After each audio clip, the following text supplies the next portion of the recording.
Salut les amis. Alors, je vous dis bonsoir pour la suite de mon histoire Mikoto, l'héritage de Itachi. Bon, ne faites pas attention au décor derrière moi, j'ai disons eu... Enfin, quelques événements qui ont passé, qui ont fait que j'ai dû, disons... Bref, je ne vais pas m'étendre là-dessus, ce n'est pas pour ça que vous êtes là, c'est pour la suite de mon histoire. Alors, dans la dernière partie, si vous vous souvenez bien, nous avons Izumi qui vient d'arriver au village, bien décidé à retrouver sa fille. Sasuke qui a découvert, disons, la scène macabre que Mikoto a faite avec les Shinichiwa. Et nous allons commencer avec Izumi. Alors, elle et Mikashi sont tous les deux arrivés au village car Izumi voulait retrouver leur fille, mais Mikashi voulait aussi partir avec sa mère. Izumi ne voulait pas vraiment emmêler Mikashi à tout ça, mais Mikashi avait insisté pour accompagner sa mère, ce qui fait que, bon, devant tant d'assistance, elle a préféré laisser son fils la suivre. Et elles sont allées à Konoha, en sachant pertinemment que c'est là qu'ils auraient plus de chances de trouver Mikoto, elle qui veut se venger de Sasuke. Alors, bien évidemment, puisqu'ils étaient en phase de recherche, ils n'étaient pas, disons, au courant de l'annonce que Mikoto a faite et de l'avis de recherche qu'il y avait sur sa tête. Mais Izumi savait que si elle réussissait à trouver Sasuke, elle pourrait trouver sa fille. Alors, elle a, disons, préféré prendre de la hauteur, en espérant pouvoir retrouver Sasuke, même si Konoha était maintenant une très grande ville. Et du côté de Sasuke, après qu'il ait, disons, fait le point avec ce qui s'était passé, ne savait pas quoi faire.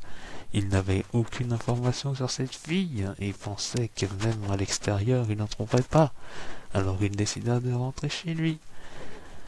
Mais en rentrant chez lui, il avait un peu la boule au ventre, car bien que Sakura sache ce qu'il avait fait, Sarada n'était au courant de rien. Et le fait qu'elle soit maintenant au courant de tout ça le rendait un peu nerveux. Comment est-ce que sa fille allait réagir? Une fois que Sasuke était rentré, tout était calme. Il n'avait personne qui était venu l'accueillir, car Sakura était encore, disons, à l'extérieur, à l'hôpital, en train de s'occuper de Kabuto, car il possède, disons maintenant, un métabolisme unique, comme il s'est fait un mélange de différentes choses. Enfin, si vous avez vu Naruto Shippuden, vous savez à quel point Kabuto a un peu fait du zèle avec son métabolisme. Mais voilà, Sasuke entre face à la porte. Il entra et il vit au salon Sarada assise sur le fauteuil sans dire un mot. Sasuke s'approcha d'elle et avant qu'il puisse se mettre face à sa fille, Sarada lui demanda si tout ce qui avait été raconté sur lui était vrai. Et Sasuke comprit que là, c'était le moment. Il ne pouvait plus reculer. Alors ensuite, il dit simplement à Sarada que oui, tout était absolument vrai. Mais que durant sa vie, il a tout fait pour essayer d'être pardonné pour ses différents crimes. Alors Sarada se leva, se dirigea vers Sasuke, mais lui fit comprendre que elle était vraiment, disons, contrariée d'avoir appris de passer de son père de cette façon. Elle aurait préféré que ce soit son père lui-même qui lui raconte l'histoire de sa vie. Et bien évidemment, Sarada était, disons, assez mature pour ne pas, disons, en vouloir totalement à son père. Bien que ce soit un criminel repenti, il reste son père. Alors elle n'a pas lui faire la tête, car il avait fait des progrès récemment. Mais elle lui aurait fait la tête si, disons, l'événement avec les Shinichiwa n'était pas arrivé, qui faisait en sorte que là, elle était sûre que Sasuke l'aimait en tant que père. Mais voilà. Sasuke, qui lui était rassuré, s'approcha de Sarada, et Sarada se mit à regarder son père dans les yeux. Mais c'est là que Sasuke remarqua quelque chose d'étrange.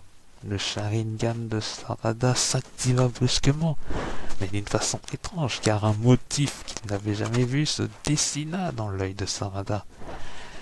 Et tout à coup, souffle, d'énormes flammes noires se mirent à sortir sur son épaule. Il n'avait pas compris ce qui se passait.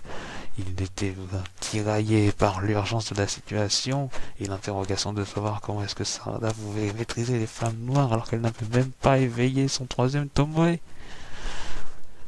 Oui, bon, vous savez, pour ceux qui regardent l'anime, vous savez que Sarada n'a que deux Tomoe et trois dans le manga, que deux Tomoe. Mais voilà. Alors Sasuke, sans l'urgence de la situation, décida de mettre ses interrogations de côté et se concentrer sur se débarrasser de ses flammes noires. Alors il activa son Rinnegan et utilisa la répulsion céleste pour se débarrasser des flammes noires. Mais en regardant autour de lui, il vit que Sarada avait disparu. Et c'est là qu'elle arriva. Elle entra, se mit devant Sasuke et lui dit simplement ces mots. Si tu veux revoir ta fille, rejoins-moi ici. Sasuke, qui avait reconnu la femme devant lui, c'était Mikoto. Il se jeta sur elle, mais elle disparut. Ce n'était qu'un clone. Un clone qui laissa derrière elle une carte dessinée d'un endroit bien précis. Et oui, c'est Mikoto qui avait piégé l'œil de Sarada comme Itachi avait piégé celui de Sasuke. Et du coup, Sasuke comprit que cette fois, elle avait poussé sa vengeance à un niveau vraiment personnel et qu'elle savait vraiment tout de lui. Et c'était bien ça la troisième phase du plan de Mikoto, s'en prendre à Sarada pour mieux atteindre Sasuke. Mais bien sûr, ce n'était que l'avant-dernière phase de son plan. La dernière phase arrivera quand Sasuke ira à son rendez-vous. Et du coup, voilà ce qui se passa. Mikoto n'avait pas quitté le village. Elle était partie chez Sasuke pour pouvoir enlever Sarada.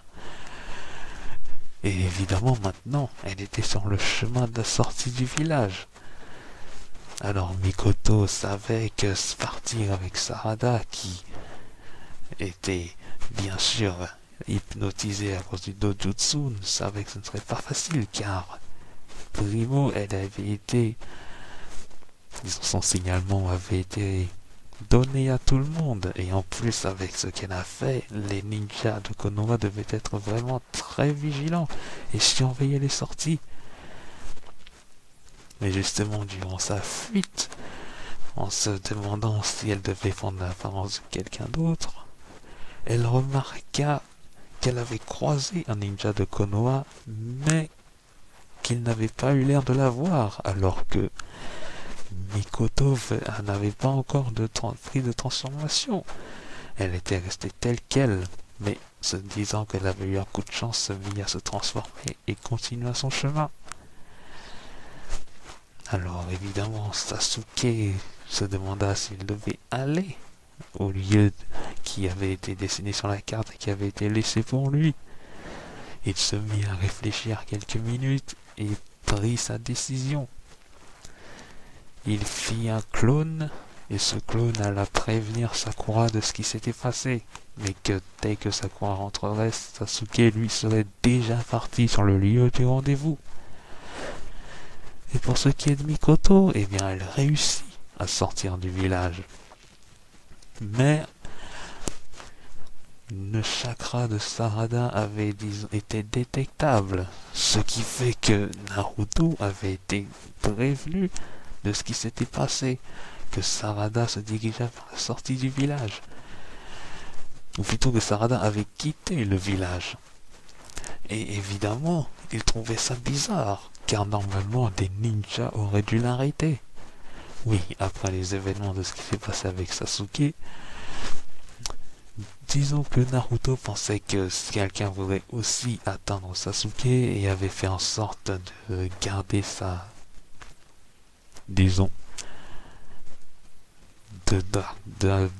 que la section de détection de Konoha garde un œil sur Sarada, car apparemment elle avait déjà été hypnotisée comme Sakura l'avait mentionné. Enfin, plutôt garder un œil sur Sarada, c'était une requête de Sakura car elle ne voulait pas que sa fille soit de nouveau entre les mains de cette Mikoto. Bien sûr, personne ne connaît son nom pour l'instant. Et voilà, quand Naruto fut averti, il trouva ça étrange et voula en plus avertir, disons, des ninjas de partir à la recherche de Sarada. Mais à ce niveau-là, il fut interrompu par Sakura qui entra directement dans son bureau pour lui dire que Sasuke était parti à la rencontre de cette ninja qu'il recherche. Et cela fit réfléchir Naruto.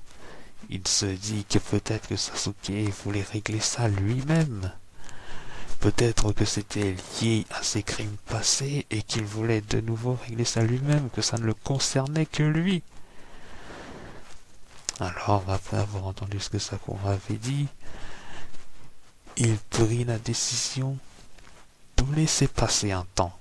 Le temps que Sasuke puisse, disons, affronter le problème. Et qu'ils iraient plus tard voir s'il aurait besoin d'aide. Mais évidemment, Sakura n'était pas d'accord. Car quand qu'elle a parlé du départ de Sasuke, Naruto lui avait dit que le chakra Sarada avait été détecté hors du village. Et elle comprit qu'elle avait été kidnappée et voulait y aller tout de suite. Mais Naruto lui dit qu'il devrait plutôt attendre parce que c'est ce que Sasuke voudrait, régler le problème lui-même. Mais Sakura n'écouta pas Naruto et se dirigea toute seule vers la sortie du village pour essayer de retrouver sa fille. Et vous vous souvenez quand je vous ai dit que Mikoto avait pu passer à côté d'un ninja de Konoha sans être reconnu alors que son signalement avait été distribué? Eh bien, ce n'était pas un coup de chance. Izumi l'avait aidé. Comme je vous l'avais dit, Izumi avait regardé sur les hauteurs, disons pour essayer de pouvoir retrouver Sasuke. Mais en allant sur les hauteurs avec Mikashi, ce qu'elle vit, c'est Mikoto. Elle la vit avec une fille et elle n'avait pas compris. Mais quand elle la vit tout de suite partir à toutes jambes, elle se dit que sa fille avait une idée derrière la tête et qu'au lieu de l'arrêter directement à Konoha, ce serait mieux d'attendre qu'elle ait quitté le village. Donc elle l'aida. Tous ceux qui pouvaient croiser Mikoto furent pris dans le dojutsu de Izumi qui est l'être parallèle. Vous vous souvenez, c'est un jutsu qui permet d'effacer sa présence, d'effacer totalement la présence d'une personne. C'est le jutsu que j'ai attribué à Izumi quand j'ai décidé de la particularité de son kaléidoscope hypnotique du Sharingan. L'être parallèle, vous pouvez disparaître au niveau, disons, visuel et olfactif, et disons, même aussi, bref, votre présence disparaît totalement de la personne. Elle ne vous voit plus. Tous ceux qui sont sous jutsu vous considéreront comme limite invisible. Et c'est avec ça que Mikoto a pu sortir facilement du village. Bien sûr, Mikoto s'était dit que sa sortie était assez simple. Mais elle ne voulut pas réfléchir, car maintenant qu'elle avait kidnappé Sarada, elle était prête à finalement obtenir sa vengeance, la phase finale de son plan. Mais elle ne savait pas que derrière, Izumi l'avait suivie, ou plutôt la suivait et la protégeait. Mais après avoir quitté le village, Izumi s'arrêta un instant, car elle avait aperçu quelque chose. Et c'était Sasuke. Elle l'avait vu de loin quand elle essaya de voir si d'autres ninjas étaient à la poursuite de Izumi, de Mikoto. Elle vit Sasuke et là elle se dit que ce n'était pas un hasard que peu de temps après que Mikoto ait quitté le village, que Sasuke soit directement soit en train de se diriger vers la sortie du village. Donc elle décida d'attendre, que ce serait mieux pour Mikoto de faire face à Sasuke avant que sa mère n'essaie de la dissuader d'accomplir sa vengeance. Elle laissa sortir Sasuke, mais elle vit une autre personne. Une personne aux cheveux roses qui déboulait comme une furie en criant qu'elle allait retrouver sa fille Sarada et que pour une fois elle ne laissera pas Sasuke faire tout le boulot lui-même. Et en voyant et en entendant ça, elle se dit que ce serait mieux si elle empêchait cette personne de passer. Alors Izumi se mit face à Sakura. Oh, sur le moment, Sakura pensait que c'était une personne qui s'était sur son chemin et lui dit de se pousser. Mais Izumi la regarda droit dans les yeux et lui lança un dojutsu pour essayer de l'étourdir. Mais comme Sakura est, disons, spécialiste dans le fait de ne pas être pris dans un dojutsu, réussit à en sortir sans s'étourdir, mais s'arrêta net. Mais finalement voilà, en voyant ça, elle se dit, elle avait vu que la personne avait le Sharingan, mais en plus un kaléidoscope hypnotique. Alors, face à cette nouvelle personne qu'elle ne connaissait pas, elle lui dit tout simplement, qui êtes-vous? Ou plutôt leur dit, car Mizumi était aussi avec son fils. Mikashi et Izumi étaient devant Sakura qui se demandait qui ils étaient. Et est-ce qu'ils étaient liés au Uchiwa? Mais quant à Izumi, ce qu'elle avait derrière la tête, c'est comment faire pour que la situation ne dégénère pas.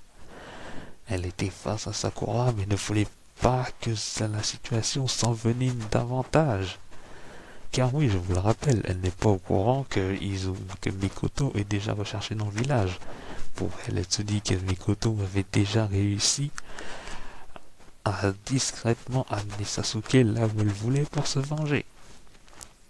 Et donc voilà. Mais c'est la fin de la partie de cette histoire. C'est la fin de la partie. Je m'arrête là. Je vous ai d'ailleurs donné un petit extra. Mais je voulais évidemment terminer sur Izumi et Sakura face à face. Alors voilà mes amis, cette partie de l'histoire est terminée et j'espère que je ne vous ferai pas trop attendre pour vous donner la suite. Oui, j'ai eu quelques imprévus ces derniers temps. Enfin bref, on se dit à la prochaine.